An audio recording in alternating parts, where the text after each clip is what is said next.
আপনাদের সবারই মনে আছে যে গতবার যখন করোনার প্রাদুর্ভাব হয়েছিল বাংলাদেশে মৃত্যুর মিছিল শুরু হয়েছিল। ২৯,৫০০-র মতো মানুষ মৃত্যুবরণ করেছিল। শুধু বাংলাদেশেই নয়, বিশ্বজুড়ে লাখ লাখ মানুষ এই করোনায় আক্রান্ত হয়ে মৃত্যুবরণ করেছিল। করোনায় আক্রান্ত হলে আপন মানুষও পর হয়ে যায়, পিতামাতাও সন্তানকে স্পর্শ করে না।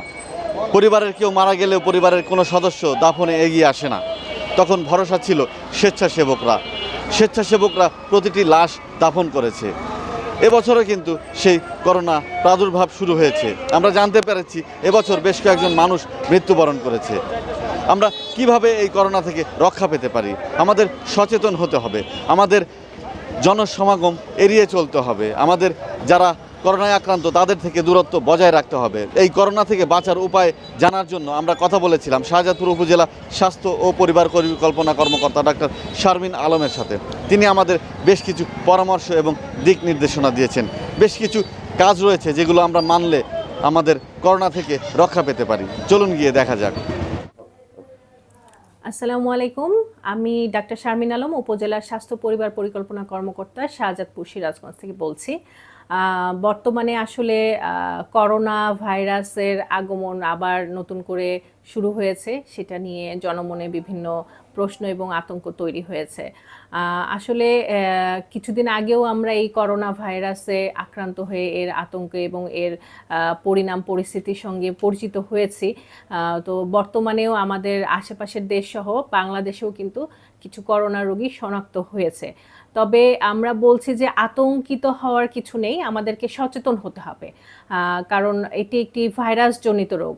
তো ভাইরাসজনিত রোগ যেহেতু ভাইরাস কিছু কিছু এইসব ভাইরাসের যেমন আমাদের ভাইরাস জ্বরগুলো হয় যেগুলো 7 দিন থাকে, ওষুধ না খেলেও 7 দিনের মধ্যে সেরে যায়। তো ভাইরাসজনিত রোগগুলো এরকমই নিজের থেকেই সেলফ লিমিটিং কিছু থাকে যেগুলো নিজে থেকেই ঠিক হয়ে যাচ্ছে।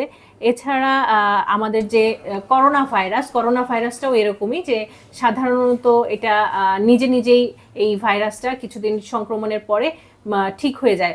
যাদের রোগ প্রতিরোধ ক্ষমতা ভালো তাদের ক্ষেত্রে এই করোনা ভাইরাসটা আক্রান্ত হলে তারা সহজে কিছুদিন জ্বরে ভুগে এবং কিছু সিমটম থাকে, উপসর্গ থাকে, যেমন জ্বর থাকতে পারে, কাশি থাকতে পারে।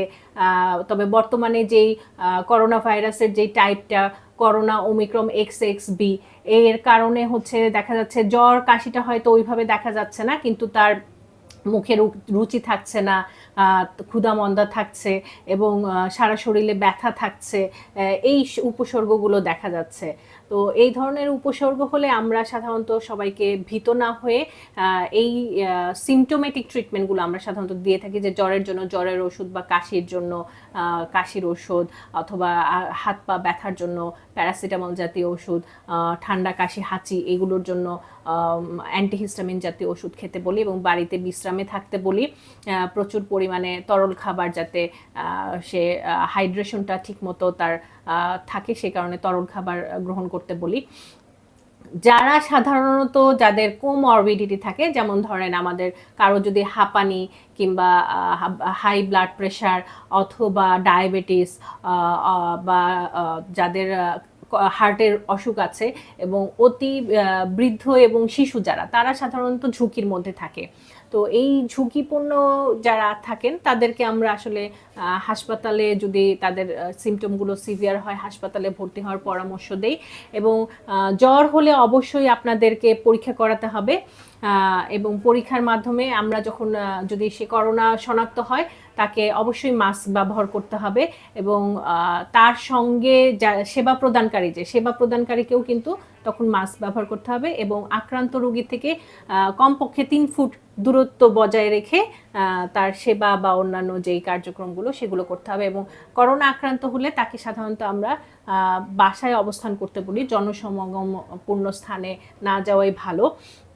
এবং যদি সিমটমগুলো বেশি খারাপ হয়ে যায়, সিভিয়ার হয়ে যায়, গুরুতর হয়ে যায়, অবশ্যই হাসপাতালে ভর্তি হবেন। আমাদের উপজেলা স্বাস্থ্য কমপ্লেক্সে আইসোলেশন ইউনিট আছে, সেখানে করোনা রোগীদের জন্য আলাদা ব্যবস্থা করা আছে।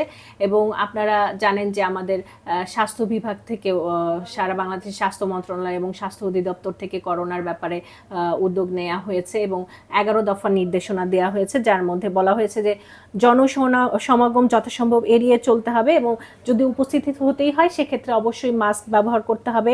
শ্বাসতন্ত্রের রোগগুলো যাদের আছে নিজেকে রক্ষা করার জন্য মাস্ক ব্যবহার করতে হবে। হাঁচি কাশির সময় টিস্যু ব্যবহার করতে হবে অথবা বাহু ব্যবহার করতে হবে, এবং ব্যবহৃত টিস্যু ঢাকনাযুক্ত ময়লার পাত্রে ফেলতে হবে।